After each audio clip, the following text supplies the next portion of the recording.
Hello everybody, how are you? I hope that you all are well. जय श्री राम, शुभ संध्या। संध्या का समय हो रहा है और मस्त हवा की आवाज़ें आ रही हैं। इसी बीच कोरोना काल भी चल रहा है हमारे भारत देश में। 50,000 के करीब पेशेंट हो चुके हैं और हम लोग भी अपने काम में व्यस्त हैं। उसी काम के बीच में से कुछ समय आप लोगों के लिए बचा कर लाता हूँ। B.Pharm सेकेंड ईयर की हम लोग बात कर रहे थे, 4th सेमेस्टर की। मेरा नाम आशुतोष सेंगर। मैं आपका वेलकम करता हूँ आशुतोष सेंगर झांसी चैनल में, यूट्यूब चैनल हमारा, जो कि एक सर्वव्यापी बोला जाता है। उसी तरह से सारी चीज़ें मिलती हैं, पढ़ाई का मटेरियल भी, स्टेटस भी मैं डालता रहता हूँ, कुछ पर्सनल चीज़ें भी मैं डाल के रखे हूँ। अच्छा लगता है मुझे भी और आपको भी लगता होगा, आई होप। व्यूअर्स आते हैं काफ़ी अच्छे, बट पढ़ाई वाले लेक्चर्स पे व्यूअर्स कम आ रहे हैं। मैं चाहता हूँ कि व्यूअर्स पढ़ें, लाइक्स बढ़ें और कमेंट्स भी बढ़ें। चलिए, हम लोगों ने लास्ट लेक्चर में बात की थी। मैंने कहा था कि मैं कुछ नोट्स आपको प्रोवाइड कराना चाहूँगा। जिनकी कमेंट्स आएंगे, जो नोट्स चाहेंगे, मैं उन्हें नोट्स दे दूँगा, क्योंकि मेरे जितने भी लेक्चर्स हैं, मैं सोचता हूँ कि विदाउट नोट्स शायद आप उनसे नहीं पढ़ पाएंगे। पढ़ लेंगे बट उतना अच्छा समझ में नहीं आएगा। मेरी खुद की ये एडवाइस है आपको कि आप मुझसे नोट्स ले लें, उसके बाद उस वीडियो को पढ़ें। तो मैं गारंटी देता हूँ ऐसे याद हो जाएगा कि जीपैट, नाइपर, वाइपर ऐसे निकल जाएंगे सारे के सारे। एक ट्रिक से मैं पढ़ाता हूँ, ट्रिक्स के थ्रू आप लोग पढ़ते रहिए, बहुत मज़ा आएगा। जीपैट बहुत छोटा एग्ज़ाम हो जाएगा उसके बाद, अगर आप 4 साल अच्छे से पढ़ते हैं। सेकेंड ईयर में आप लोग आ चुके हैं, 4th सेमेस्टर की हम लोग बात कर रहे थे। चलिए, पिछला लेक्चर जो मैंने डाला था तो उसमें मैंने एक चीज़ लिख दी थी कि हम लोग ऑर्गेनिक केमिस्ट्री पढ़ रहे हैं, ऑर्गेनिक केमिस्ट्री, और लोगों का कहना था मैंने ऑर्गेनिक का कोई लेक्चर नहीं डाला है। तो मैंने ऑर्गेनिक का लेक्चर डाला था, डिलीट हो गया कुछ वजह से, कोई बात नहीं, चलता रहता है। अब फिर से मैं बना के डाल रहा हूँ। लेकिन लोगों का कहना था कि जो लेक्चर्स मैं उस टाइप से बना रहा था, जो आपने पुराने लेक्चर्स मेरे देखे होंगे नोट्स की हेल्प से, कैमरे के थ्रू, वो लोगों का कहना था कि वो थोड़ा सा कम हेल्पफुल हो रहे हैं, या वीडियो सही से नहीं दिख पाती है, या सही से समझ में नहीं आता है। तो मैंने सोचा कि चलिए एक बार पीपीटी से ट्राई करते हैं। आज पीपीटी लाया हूँ आप लोगों के लिए, और बहुत ब्रीफ में मैं समझाऊँगा, बहुत अच्छे से समझाऊँगा ऑर्गेनिक को। बाकी आप नोट्स ले लीजिएगा, क्योंकि विदाउट नोट्स ऑर्गेनिक आप नहीं पढ़ पाएंगे, वो ज़रूरी है। और उसके बाद उन नोट्स को खुद से एक बार प्रिपेयर कीजिएगा, तब आपकी ऑर्गेनिक बहुत अच्छी बनेगी। 4th सेमेस्टर की जो ऑर्गेनिक है वो फुली इमेजेशन बेस्ड है। हम लोग पहले कोर्स कंटेंट देख लेते हैं। तो स्टीरियो आइसोमेरिज्म हमारी पहली यूनिट है, जिसमें हमें ये टॉपिक्स पढ़ने हैं। आप लोगों के पास सिलेबस होगा और मैं यहाँ भी दिखा रहा हूँ। करीब 10 घंटे लगेंगे, और 10 घंटे अगर लिखा हुआ है तो मैं प्रयास करूँगा कि 6 से 7 लेक्चर्स में मैं इसको ख़त्म कर दूँगा। बहुत छोटी है, और मैं बड़े लेक्चर जैसे आज ले रहा हूँ तो मैं 4 लेक्चर में ही ख़त्म कर दूँगा। आज ये पहला लेक्चर हमारा, और इसके बाद दूसरा लेक्चर शायद आज डले, क्योंकि मैं कोशिश करूँगा। और हम लोग टॉपिक वाइज़ पढ़ते हैं, मेडिसिनल भी हम लोग टॉपिक वाइज़ पढ़ रहे थे। हम बच्चे नहीं हैं 7th क्लास के चैप्टर वाइज़ पढ़ने के लिए, टॉपिक वाइज़ पढ़ेंगे, यूनिट कवर होती चली जाएंगी, हमारा सिलेबस कवर हो जाएगा। चलिए, अभी तो मैं स्टार्ट ले रहा हूँ। पहला लेक्चर है हमारा ऑर्गेनिक इमेजिनेशन, किस तरह से आइसोमेरिज्म आपको दिखाई नहीं देता। वैसे भी केमिस्ट्री में ज़्यादा चीज़ें दिखाई नहीं देती, मैकेनिज़्म कौन सा आपको दिखाई देती है। तो थोड़ा सा इमेज करिएगा। आइसोमेरिज्म आप लोगों ने पढ़ा होगा 2nd या 3rd सेमेस्टर में, सेकेंड में मेरे हिसाब से पढ़ा होगा आप लोगों ने। तो क्या होता है आइसोमेरिज्म, आप लोग भी बताएं अगर आप लोगों को याद है तो, वरना मैं तो बता ही रहा हूँ कि आइसोमेरिज्म ऐसे कंपाउंड्स होते हैं जिनका केमिकल फार्मूला तो सेम होता है, मॉलिक्यूलर फार्मूला तो सेम होता है, बट डिफरेंट होता है उनका स्ट्रक्चर। मीन्स सिर्फ स्ट्रक्चर में डिफरेंस होता है। फिर हम लोगों ने देखा था आइसोमेरिज्म स्ट्रक्चर, आप लोगों ने पढ़ा था पहले, तब 5 तरह के थे वो, पोजीशन, चेन, फंक्शनल, मेटा, टोटो को कीटोइनॉल भी बोलते हैं, और कीटोइनॉल अभी भी हमारे काम में आएगा। तो भैया कीटोइनॉल काफ़ी सिंथेसिस में रहेगा, वहाँ आप पढ़िएगा, मज़ा आएगा, अच्छा है। मज़े के साथ हम लोग ऑर्गेनिक पढ़ेंगे। मेडिसिनल में भी 1-2 सिंथेसिस में है वो, ऑर्गेनिक में हेट्रोसाइक्लिक की सिंथेसिस में भी है। चलिए वीडियो स्टार्ट करते हैं, लंबा हो रहा है लेक्चर, ज़्यादा ना करते हुए वीडियो स्टार्ट करते हैं हम लोग। आज का जो हमारा टॉपिक है आइसोमेरिज्म, मैंने आपको एक ब्रॉड बता दिया। फिर बात करते हैं हम लोग स्टीरियो आइसोमेरिज्म की। तो स्टीरियो आइसोमेरिज्म होता है 3 टाइप्स का। पहला यूनिट ऑप्टिकल, दूसरी यूनिट जियोमेट्रिकल और दूसरी यूनिट का सेकंड पार्ट कन्फर्मेशनल। ऑप्टिकल में आपका क्या आता है, इनेंशियोमर और डायस्टीरियोमर्स। मैं जो बोल रहा हूँ वो लिखते जाइए, नहीं लिखना है नोट्स ले लीजिएगा, बहुत ईजी रहेगा आपके लिए पढ़ना, बहुत आसानी से हो जाएगा। जियोमेट्रिकल में सिस ट्रांस, नोट्स ले लीजिएगा, वो ज़्यादा बेटर रहेगा आप लोगों के लिए। कन्फर्मेशन में होता है boat and chair. Boat and chair शायद आपने पढ़ा हुआ है अभी लास्ट सेमेस्टर में ही। बोट एंड चेयर जो हम लोगों का वो था स्ट्रेन स्ट्रेस वाला, वही उसी तरह से। तो स्टार्ट करेंगे स्टीरियो आइसोमेरिज्म। स्टीरियो आइसोमेरिज्म आपकी पहली यूनिट है ऑप्टिकल आइसोमेरिज्म। स्टीरियो आइसोमेरिज्म का पहला वाला पार्ट, अभी मैंने आपको तीनों पार्ट्स बताए। तो अब ऑप्टिकल आइसोमेरिज्म में हमें पढ़ना क्या क्या है। सबसे पहला हमारा टॉपिक है optical activity. Optical isomerism means optically. अब ऑप्टिकल से आपके दिमाग में क्या आ रहा होगा, लाइट। तो वही लाइट वाली कहानी होगी। हम लोग करते हैं स्टार्ट, देखिएगा मज़ा आएगा। Optical activity describes a phenomena by which chiral molecules are observed to rotate the polarized light in either a clockwise or anti-clockwise direction. This rotation is result of the properties inherent in the between light and the individual molecules through which it passes.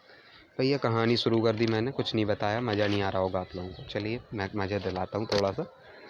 Optical isomerism जो हमारा है उसमें हम लोग थोड़ी सी कहानी समझते हैं कि हमारे पास एक कंपाउंड है। उस कंपाउंड को हम लोग एक स्पेशल कंस्ट्रक्टेड पोलैरीमीटर एक होता है, आप लोगों ने शायद देखा हो लैब में। नहीं देखा होगा तो अभी शायद एक्सपेरिमेंट इस बार तो होने से रहा, अगली बार आप कभी करेंगे मेडिसिनल में, जब ऑप्टिकल एक्टिविटी चेक करेंगे तब देखेंगे। तो उसमें बहुत सारी चीज़ें लगी होती हैं, एनालाइज़र, पोलराइज़र, सैंपल ट्यूब। तो सैंपल ट्यूब में हम लोग अपना एक सॉल्यूशन बनाते हैं कंपाउंड का और उसको प्लेस कर देते हैं, और वो कंपाउंड जो है उस पोलराइज लाइट, उससे एक मोनोक्रोमेटिक लाइट एक स्पेशल लाइट होती है जो कि सोडियम ब्यूटीरियम लैम्प के थ्रू प्रोवाइड होती है, जिसकी लैम्डा यानी जिसकी तरंग दैर्घ्य और बोलें हम हिंदी में और वेवलेंथ बोलें इंग्लिश में, वो होती है 589 नैनोमीटर की। उसको हम लोग कराते हैं पास, लाइट सोर्स होता है एक पोलैरीमीटर में, उसके थ्रू फिर वो पोलराइज़र पे जाती है, वहाँ पोलराइज्ड हो जाती है और थोड़ा सा, फिर वो जाती है सीधा सैंपल ट्यूब से पास होती है और उसके बाद वो रोटेट हो जाती है, प्लेन ऑफ पोलराइज रोटेट हो जाती है। और यही रोटेट करता है जो कंपाउंड, वो अगर क्लॉकवाइज और एंटी क्लॉकवाइज घुमाता है, लाइट एक ही दो डायरेक्शन में ही तो घूमेगी, तो वो दोनों डायरेक्शन जो होती हैं उनको हम लोग देख लेते हैं, और वही होती है उसकी ऑप्टिकल एक्टिविटी कंपाउंड की, कि प्लेन ऑफ पोलराइज लाइट को एंटी क्लॉकवाइज और क्लॉकवाइज डायरेक्शन में घुमा देना होती है उसकी ऑप्टिकल एक्टिविटी। आशा करता हूँ मज़ा आ रहा होगा। तो ऑप्टिकल एक्टिविटी को जो है हम लोग एक रफली ये दिखा रहा हूँ मैं इसको, नोट्स आप ऐसे नहीं बनाइएगा, या तो मुझसे लीजिएगा या खुद किसी बुक को रेफरेंस लेके या लेक्चर सुन के बनाइएगा, दैट इज़ बेटर। इसको नहीं, ये उतना अच्छा नहीं होगा। ऑप्टिकल एक्टिविटी को कैसे डिटरमाइन कर सकते हैं, तो डिटरमाइन कर सकते हैं सिर्फ पोलैरीमीटर। बाकी जितनी कहानी आएंगी आर एस डी एल और सिस ट्रांस, बाकी कहानी अलग है, उसको मत रिलेट करिएगा। कई लोग क्या करते हैं आर एस और ऑप्टिकल एक्टिविटी मिक्स मार देते, हो गया काम। कभी नहीं होता ऐसा। और एक ई जेड भी आएगा, ये 3 तरह के हम लोगों को पढ़ने होंगे। तो अभी एक रफली आपको बता रहा हूँ और इसमें आपको बहुत अच्छे से समझ में आएगा, बट ये लिखने के हिसाब से नहीं, ये सब समझने। लिखिए अलग मैटर, लिखना अलग होता है, समझना अलग होता है। It is an special constructed instrument. जो पोलैरीमीटर होता है वो एक स्पेशल कंस्ट्रक्टेड इंस्ट्रूमेंट होता है, जो अभी मैंने बताया भी आपको, जिसमें एक लाइट सोर्स होता है, एक पोलराइज़र लगा होता है, एक एनालाइज़र होता है, एक सैंपल ट्यूब होता है और 1-2 चीज़ें और लगाई जाती हैं। by which the monochromatic light, मैंने अभी बताया, is passed by the light source arranged in polarimeter and by polarizer polarized and then passed through the sample tube and observe its rotation by the analyzer। और analyser के through हम लोग rotation को देख लेते हैं। देन अब हम लोगों को पढ़ना क्या क्या है ऑप्टिकल एक्टिविटी टॉपिक में, तो हम लोगों को डेफिनेशन पढ़नी है, मैंने आपको बता दी। फिर एक नोट्स जो मैं आपको प्रोवाइड कराऊंगा जो आप लोग लेंगे, तो उसमें फार्मूला होगा स्पेसिफिक रोटेशन का, वो फार्मूला बहुत इंपॉर्टेंट है, उसे याद कर लीजिएगा। अगर आप आगे जाएंगे तो वो बहुत ज़्यादा इम्पोर्टेंट रहेगा। फिर diagram and construction of polarimeter. Construction मैंने आप लोग को रफली बता दिया, उसको अपनी लैंग्वेज में अपने मन से, आपको इतनी इंग्लिश अब आने लगी है, आप इंग्लिश मीडियम से हैं तो वेल एंड गुड, लिखिए उसको। उसका डायग्राम जो है वो किसी बुक में भी बना हुआ है, मुझसे नोट्स लेंगे, नोट्स में भी बना हुआ है। और फ्लो डायग्राम ऑफ पोलैरीमीटर, तो दो तरह के डायग्राम आपको बनाने हैं, एक रियल पोलैरीमीटर जो इंस्ट्रूमेंट होता है बाहर से दिखाई देने वाला, और एक उसका फ्लो डायग्राम जो नोट्स में मैंने बना के रखा हुआ है दो तरीके से, वो आप बनाइएगा। देन बात करते हैं हम लोग अपने अगले टॉपिक की। तो हमारा ऑप्टिकल एक्टिविटी टॉपिक कंप्लीट, आपको समझ में आ गया। नेक्स्ट टॉपिक एनेंशियोमेरिज्म, बस आज का आखिरी टॉपिक है। लंबा हो रहा है वीडियो, मैं मानता हूँ, पर मजबूर हूँ। 10 मिनट निकल चुके हैं, देखिए आगे मज़ा आएगा अभी तो और भी। कायरल कंपाउंड जो होते हैं, सबसे पहले एनेंशियोमर्स को समझने के लिए आपको कायरल कंपाउंड आना चाहिए। अभी पीछे भी आया था ये टर्म कायरल, तो शायद आप लोगों के दिमाग में आया होगा, that is chiral molecules, that is the term. तो ये आपको अब मैं बताने जा रहा हूँ कि व्हाट इज़ कायरल। तो कायरल कंपाउंड जो होते हैं, it is the carbon containing compounds, means organic compound that has a carbon atom, bond हुआ है इसका मतलब इम्पोर्टेंट होगा, carbon atom that contains 4 different substituents और functional groups attached with the carbon atom. एक कार्बन एटम है, उससे 4 अलग अलग सब्स्टिट्यूएंट, 4 अलग अलग फंक्शनल ग्रुप जब लगे होंगे तो वो होगा कायरल कंपाउंड या कायरल सेंटर। और ये कार्बन जिस कंपाउंड में होगा वो कंपाउंड हो जाएगा कायरल कंपाउंड। अभी मैंने लास्ट लाइन जो बोली थी, कायरल एटम और कायरल सेंटर, और ये कायरल एटम जिस ऑर्गेनिक कंपाउंड में होगा वो हो जाएगा कायरल कंपाउंड।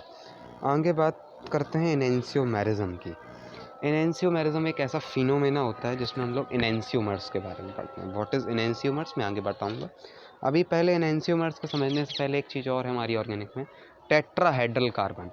ये सिलेबस के हिडन पार्ट होते हैं, आपको नहीं दिखाई देते, बट हमें इनको भी देखना पड़ता है।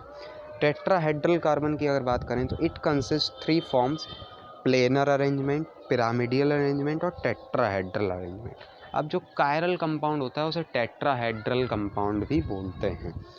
अब इन तीनों को मैं थोड़ा सा ब्रीफ में लिख के लाया हूँ। If the functional group in square form so planar, means अगर स्क्वायर फॉर्म में हैं तो planar. If the functional group is in pyramid shape में हैं, पिरामिड आप लोगों ने देखे होंगे, हिस्ट्री में भी पढ़ा होगा। और if the carbon present at the centre of tetrahedron, tetrahedral structure आपने अभी पढ़ा होगा पिछले सेमेस्टर में ही, टेट्राहेड्रल 106 107 डिग्री कुछ एंगल होता है उसका, याद करिए, आ रहा होगा याद थोड़ा थोड़ा, देखिए पुराने नोट्स मिल जाएगा वहाँ। फिर एनेंशियोमर्स की अब बात करते हैं। तो एनेंशियोमर्स होते हैं the non superimposable mirror images. Point याद रखिएगा, the non superimposable mirror images of a compound having a chiral centre और a chiral carbon are known as enantiomers. हो गया याद, बहुत इजी है, मैंने कहा था बहुत जल्दी याद करा दूंगा। और नोट्स लेके एक बार आप जब पढ़ेंगे तो और जल्दी याद हो जाएगा। खुद नोट्स बनाइएगा, बेटर रहेगा आप लोगों के लिए। और मुझसे जो लेंगे उसको कॉपी नहीं मानना, खुद से बनाना उन्हें पढ़ के। And they are optically active, most important point, सिर्फ एनेंशियोमर्स ही होते हैं जो ऑप्टिकली एक्टिव होते हैं, बाकी और कोई भी ऑप्टिकली एक्टिव नहीं होता। अभी आगे डाइस्टीरियोमर्स आएगा, that is not optical active, कभी नहीं लिख दीजिएगा आप। तो एग्जाम्पल्स की मैं बात करूँ तो लैक्टिक एसिड, लैक्टिक एसिड का जो फार्मूला होता है वो होता है CH3COOH मीन्स कार्बोक्सिलिक एसिड वाला ग्रुप। तो इसका जब मैं अगर अरेंजमेंट करूँगा तो C single bond H single bond CH3 single bond COOH आएगा। एक बार आपको बताता हूँ कैसे आएगा। ये दैट इज C, थोड़ा सा आप भी देखिएगा। ये 4 अलग अलग फंक्शनल ग्रुप लगा दिए, यहाँ आया CH3, यहाँ COOH, यहाँ आया आपका H CH3 CH COOH और यहाँ एक OH। ये 4 अलग अलग फंक्शनल ग्रुप्स हैं, दिख रहे होंगे आपको। और इन्हीं 4 अलग अलग की वजह से क्या हुआ, कायरल हो गया। और इसकी जो हम लोग non super imposable mirror images, अभी आप जब नोट्स लेके पढ़ेंगे या किसी बुक को देखेंगे तो वहाँ आपको एक मिरर बीच में लगा दिखाई देगा और दूसरी तरफ इसके जस्ट ऐसी मिरर इमेजेस बनी होगी जो कि नॉन सुपर इम्पोज होगी। अब नॉन सुपर इम्पोज का मतलब कि जब हम लोग अपने हाथ को मिरर में देखते हैं और हाथ को मिरर पे रख देते हैं तो क्या होता है, वो बिल्कुल ही फिट बैठ जाता है उस पर। बट मिरर इमेज तो हो और फिट ना बैठे तो उसको बोलते हैं नॉन सुपर इम्पोजिबल। काफ़ी अच्छे से समझा रहा हूँ, समझ में आ रहा होगा। इसके बाद बात करते हैं, जैसे ऑप्टिकल की मैंने बताई थी स्टडी मटेरियल, वैसे ही एनेंशियोमर्स की भी है, एनेंशियोमेरिज्म टॉपिक की भी है। तो इसमें डेफिनेशन आपको पढ़नी है, 2 से 3 एग्जाम्पल्स आप ABCDE करके भी लिख सकते हैं जैसे यहाँ लिखा हुआ है, और एग्जाम्पल भी याद कर सकते हैं, दैट इज़ ABCDE। मैंने C नहीं लिखा है क्योंकि C कार्बन है तो कन्फ्यूज़न भी हो सकता है भाई, कुछ लोगों का कहना था जब मैं पढ़ा रहा था उस समय लास्ट टाइम, तो इस तरह से कर दिया। फिर बात करते हैं कि नेम्स, कुछ लोगों का कहना होता है कि नेम्स क्या याद करें, जैसे लैक्टिक एसिड तो हो गया याद, ईजी होता है, बट आगे के जो कंपाउंड शायद वहाँ दिमाग में आ जाए, क्लोरीन लगा दो, ब्रोमीन लगा दो, फ्लोरीन लगा दो, तो वो डिफरेंट होंगे बट नाम उतना ईजी नहीं होगा। तो मैं कहता हूँ कि नाम याद नहीं हो रहा है, कोई बात नहीं, नहीं करिए नाम याद, और सीधा एग्जाम्पल लिखिए, एग्जाम्पल से जस्टिफाई करेंगे आप जितना आंसर उतना अच्छा रहेगा, बाकी नए मेम पे इतना ध्यान नहीं देता एग्जामिनर भी।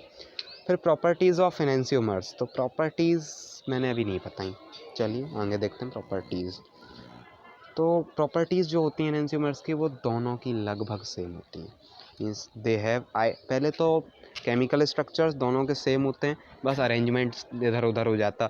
अभी जो मैंने बनाया था उसमें COH मैंने बनाया था राइट पे, आप लेफ्ट पर जब non super imposable mirror images बनेगी वो लेफ्ट पे आ जाएगा, तो बस इतना ही डिफरेंस होता है, बाकी सब सेम होता है। फिर they have identical physical properties भी आइडेंटिकल होती हैं, but have different in optical activity. Optical activity different होती है, कैसे होती है कि एक जो एनेंशियोमर होगा वो क्लॉकवाइज में घुमा रहा होगा, दूसरा जो होगा वो एंटी क्लॉकवाइज में घुमा रहा होगा। अभी आगे पढ़ेंगे आपको समझ में आएगा, क्योंकि अभी RS आएगा, EZ आएगा, तो EZ जो होगा वो मैं बोर्ड की हेल्प से शायद आपको पढ़ाऊँ या रिटन की हेल्प से पढ़ाऊँ, जैसे भी पढ़ाऊँ वो मेरी प्रॉब्लम है, आपकी नहीं। तो वहाँ घूम रहे होंगे मोइटीज़, जब घूम रहे होंगे मोइटीज़ तो क्या कर रहे होंगे कि एक में COH अगर इस तरफ आया स्ट्रक्चर में तो वो क्या करेगा, पूरी तरह एक्टिविटी चेंज कर देगा। बस वही सब है, बहुत इजी है, समझ में आएगा अभी आपको आगे लेक्चर्स में। और फिर उसके बाद अगर हम बात करें तो enantiomers have identical chemical properties, मतलब केमिकल प्रॉपर्टीज़ भी सेम है, फिजिकल भी सेम है, सिर्फ डिफरेंस क्या है, ऑप्टिकल एक्टिविटी। अभी एक और डिफरेंस है, ये जो डिफरेंस है ये है कि अगर हम किसी ऑप्टिकल एक्टिव रिएजेंट से उसकी रिएक्शन करा दें तो वो डिफरेंट कंपाउंड बना देंगे दोनों एनेंशियोमर, मीन्स एक एनेंशियोमर्स मिक्सचर है, एनेंशियोमर्स के मिक्सचर को बोलते हैं रेसिमिक मॉडिफिकेशन। अभी आगे आपका टॉपिक आएगा, मैंने अभी बता दिया, तो उसकी हम लोगों को उसको रिजॉल्व करना होता है, अभी आगे का टॉपिक मैं अभी यही बता दे रहा हूँ। तो रिजॉल्व करने के लिए हम लोग क्या करते हैं, उसको एक ऑप्टिकली एक्टिव बेस लेते हैं और उससे रिएक्शन करा देते हैं, रिएक्शन कराते हैं, तो वही प्रॉपर्टीज़ चूँकि उनकी क्या है, डिफरेंट है, तो वो दोनों जो एनेंशियोमर होते हैं वो अलग अलग सॉल्ट बना देते हैं। अलग अलग एसिड और बेस की रिएक्शन है, एसिड है लैक्टिक एसिड, या जितने भी एनेंशियोमर्स होंगे वो मैक्सिमम एसिड होंगे, एसिड बेस से रिएक्ट करके साल्ट बनाता है, तो दो अलग अलग सॉल्ट मिलेंगे, और फिर दो अलग अलग सॉल्ट मिलेंगे इजीली वो अलग हो जाएंगे, क्योंकि उनकी फिजिकल प्रॉपर्टीज़ भी अलग होंगी, उनकी शायद केमिकल प्रॉपर्टीज़ भी अलग होंगी, तो वो इजीली हो जाएंगे। अभी नहीं कर सकते, अभी तो भैया दोनों सेम है, ठीक है। उसके बाद मैं B.Pharm के कुछ नोट्स वगैरह प्रोवाइड आपको कराना चाहूँगा 4th सेमेस्टर के, लीजिए, और इजी है, मैंने समझाया आपको, काफ़ी अच्छे से समझ में आया होगा, वीडियो 2 बार देख लीजिएगा और हो जाएगा कंप्लीट, बहुत इजी है ऑर्गेनिक। चलिए, हम लोगों के आज 2 टॉपिक्स मैंने कवर कर लिए हैं। 2 टॉपिक्स कौन कौन से हमारे कवर हुए, ऑप्टिकल एक्टिविटी कवर हुआ, एनेंशियोमेरिज्म कवर हुआ। अगला जो मैं लेक्चर डालूँगा उसमें शायद मैं reactions of chiral molecules cover करूँगा। रेजोल्यूशन के बारे में मैंने थोड़ी सी आपको जानकारी दे दी। फिर बात होगी डाइस्टीरियोमेरिज्म की, जो नेक्स्ट डे मैं लेक्चर डालूँगा। फिर बात करूँगा मीज़ो कंपाउंड्स और डाइस्टीरियोमर्स, वो एक ही टॉपिक में मैं कवर कर दूँगा। तो चलिए, चलता रहेगा। और लास्ट एट में मैं यही बोलना चाहूँगा, कोरोना है, घर में रहिए, बाहर मत जाइए, take care too much because COVID-19 attack on our country Bharat, and give me your support. Thank you again. Please subscribe my channel, comment, like, share this video. घर में रहें, स्वस्थ रहें। धन्यवाद। जय श्री राम, जय महाकाल। मैं आशुतोष सेंगर एक बार फिर से आपसे विनम्र अनुरोध करता हूँ कि भैया लाइक बटन दबा दिया करो, कुछ नहीं जाता है। बहुत कम व्यूअर्स आ रहे हैं, थोड़ा सा मुझे भी सपोर्ट दीजिए, तब मैं आपको सपोर्ट दूंगा। मैं तो अपना पूरी ताकत लगा के आपको वीडियो दे ही रहा हूँ, नोट्स भी दे रहा हूँ अब तो। चलिए ठीक, कुछ मैंने बताया, और एक बार फिर से मन में अगर आपको कुछ रह गया हो तो बता देता हूँ। ऑप्टिकल एक्टिविटी किसी कंपाउंड की वो एक्टिविटी जिसमें वो प्लेन और पोलराइज लाइट को क्लॉकवाइज या एंटी क्लॉकवाइज डायरेक्शन में घुमाता है, वो होती है उसकी ऑप्टिकल एक्टिविटी। उसके बाद प्लेन और पोलराइज लाइट, ये मोइन है, उसको घुमाता है, वो आपको याद हो गया होगा। फिर उसके बाद पोलैरीमीटर की हेल्प से हम लोग इसको डिटरमाइन करते हैं। फिर आता है एनेंशियोमेरिज्म टॉपिक। तो एनेंशियोमर्स जो होते हैं वो नॉन सुपर इम्पोजेबल होते हैं, मिरर इमेजेस होते हैं ईच अदर के। फिर कायरल मॉलिक्यूल, कायरल क्या होता है, जब एक कायरल एटम, एक कार्बन एटम से 4 डिफरेंट फंक्शनल ग्रुप जुड़े होते हैं तो वो कायरल हो जाता है।